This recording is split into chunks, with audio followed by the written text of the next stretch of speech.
সংবিধান দেশের সর্বোচ্চ আইন, কিন্তু আমরা সেটা মানি কারণ মানুষের এক মৌন সম্মতি আছে।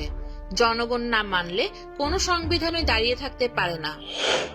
আইনবিদ হান্স কেলসেন বলেছিলেন, আইনের ভিত্তি হলো মানুষের সম্মতি। আর এইচ.এল.এ. হার্ট বলেছিলেন, রাষ্ট্রের অঙ্গ যদি কোনো শাসককে মান্য করে তবে সেই শাসনই বৈধ।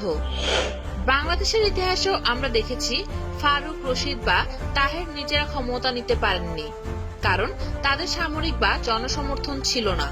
কিন্তু জিয়াউর রহমান বিদ্রোহ নিয়ন্ত্রণ করে রাষ্ট্রীয় স্বীকৃতি পান। এরপর তার বৈধতা নিয়ে প্রশ্ন থাকলেও বাস্তবতায় তাকে অবৈধ বলা হয়নি। জুলাই অভ্যুত্থান সাংবিধানিক পথে হয়নি, তবুও অন্তর্বর্তী সরকার জন্ম নিল জন আন্দোলন থেকে।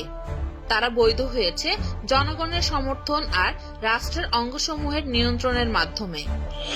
পরে তারা সংবিধানের 106 ধারা ব্যবহার করে বিচার বিভাগের মতামত নেয়। এটা ছিল মূলত জন আস্থা ধরে রাখার প্রচেষ্টা, যদিও তাদের বৈধতা তখন আগেই প্রতিষ্ঠিত হয়ে গিয়েছিল।